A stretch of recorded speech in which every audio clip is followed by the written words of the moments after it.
Hello out there, all my artsy crafty friends and family. Welcome back to my channel.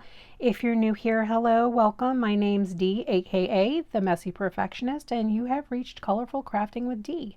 Today I'm going to be sharing with you how I can create these easy peasy backgrounds in my adult coloring books using these CaranD'Aache NeoColor II Aquarelle color soluble water soluble crayons. I absolutely love these. They are a bit on the pricey side.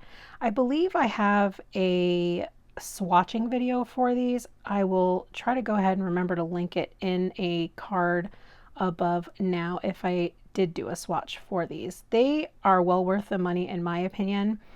They will last forever. You need very little to get a beautiful, very pigmented background. I am doing the page out of this book, Tales from the Forest Kingdom by Hanna Karlzon, which I just received. I bought for myself. It's been on my wish list forever, and I'm so glad I did. I did this page on the right, the troll family page, using the same technique. As you can see, that green mossy background. And as I started this morning having my coffee, I decided I was going to do the background for the fairy page as well, as I have been coloring off camera a lot downstairs, not sitting at my table. So I thought I would do the backgrounds first, and then I can just sit with my family downstairs whenever I feel like it and color in these pages. So if you want to see the finished product for these pages, or if you'd like to see a full color along for this fairy page, let me know and I'll try to comply unless I go ahead and start it already. But in the meantime, this is just an easy way to do this gradient technique. You can use 2 colors, 3 colors. I ended up using 4 different blues to create this background. It is much more pigmented than the mossy background, as I really, for the troll page, I wanted to do a lot more color pencil heavy on that page versus this little fairy one with the background. I'm probably going to not add pencil for this background and just add some accents, maybe using some jelly roll pen, gel pen. Sorry, I am tongue-tied this morning. But I really like the way this came out as it was. So I hope that you enjoy this process. If you do, please take a moment to give this video a thumbs up and consider subscribing. It really helps the channel. I have recently reached a little over 1,000 subscribers, which I was so happy and proud to do. I'm so honored by all of you have supported me as I have embarked on this journey. You guys that have been here for a minute, you know, I am not a professional artist. I am just sharing my experience with learning how to color over the last couple of years. And it's been such a joy for me to share that experience and hopefully inspire maybe somebody else to start their own artsy crafty journey and not be afraid to try something new, because sometimes we are just our own worst enemy when we want to do something, but we think maybe we're not going to be good enough. And don't ever let that stop you. It's just art. It's just being creative. You do it for yourself. It's time for yourself. I enjoy this process so much, and I want to get better and better and better. So I'm constantly trying to watch other creators out there and be inspired by their work and to learn. And there's so much out there now. There's just so much that you can learn technique from as we go along. So again, thank you all for those of you who have supported me throughout this journey. I do hope that you enjoy this and find some value in it. I love using these NeoColor IIs in my coloring books.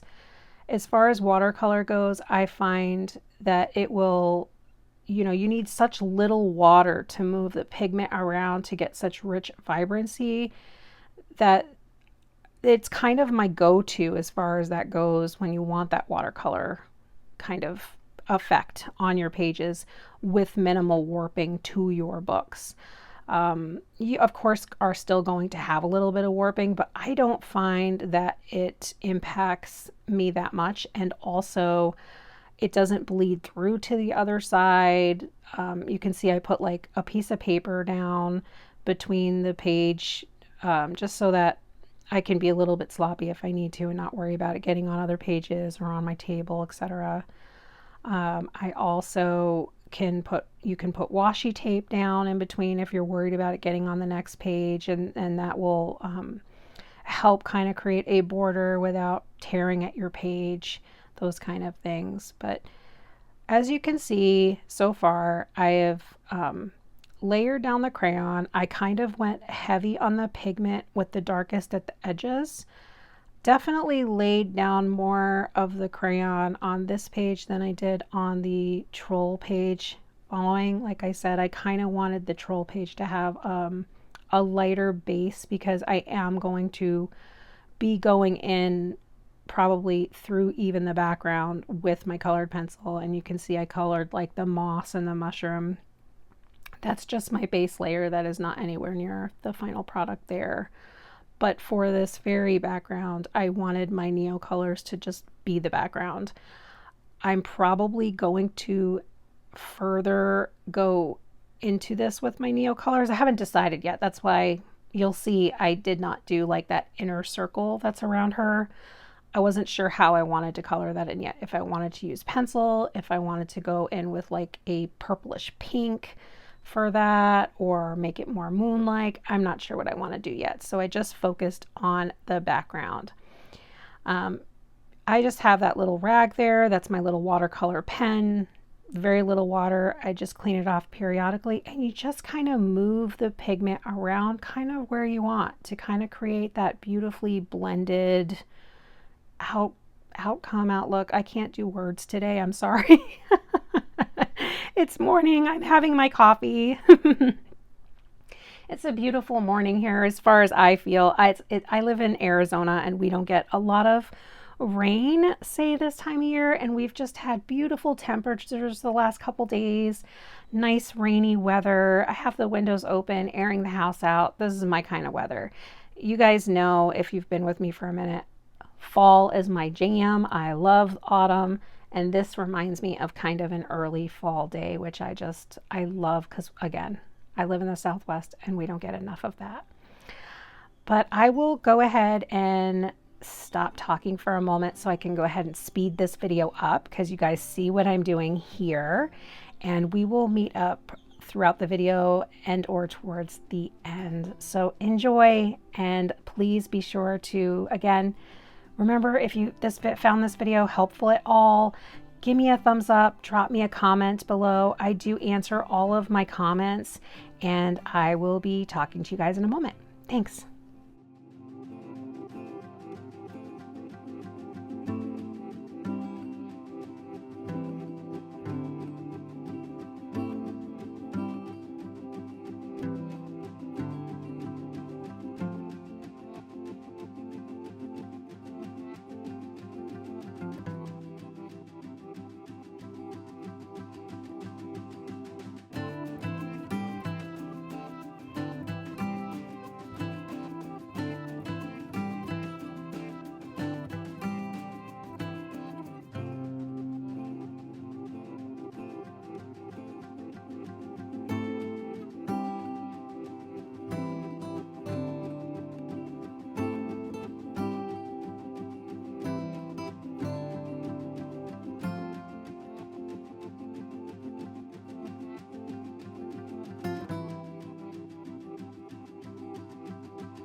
Now that I've blended out my base layer, I am just going to go in with the lightest pigment and just add a little bit more here and there, maybe to blend out some of those white spots or just kind of lighten up some of those dark areas that maybe didn't gradient as much as I wanted to. As you can see, you can take the crayon directly onto the page and blend it out a little bit further, or my favorite way to kind of finish up a background in this technique is to just take the pigment from the crayon directly using my water pen and just finishing it up that way here and there. And I just really like the finished outcome when all is said and done. It just really is so vibrant and so pretty and so easy, which is nice because when you're spending a lot of time on a coloring page, which these are smaller pages but can still take a lot of time, but like a Kirby page will typically take me anywhere between 6 to 10 hours to complete. You know, sometimes you get like fatigue from doing the same page for so long. So this is just a way to get a really pretty outcome and maybe not spend as much time on a page as you would a more detailed page and not get so bored of it, I guess you could say, but still have a finished page that you can really be proud of and maybe really looks like you spent a lot of time on it when you really didn't, which is always fun.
And so here is the finished background using this technique. I really like the way this came out. I may go in later and add a little bit of sparkle here and there using my gel ink pens. I got some Sakura Jelly Roll, the Stardust line pens, which I'm excited to try out to add a little bit of shimmer here and there. I think would be really pretty on this page. But other than that, I really like the way the background is just as is. Let me know what you guys think down below. What's your favorite way to do backgrounds in your adult coloring books? And remember, until we speak again, to take a little bit of time for yourself, be kind to yourself and others, and have a beautiful rest of your day. And I will be seeing you guys again soon. Bye.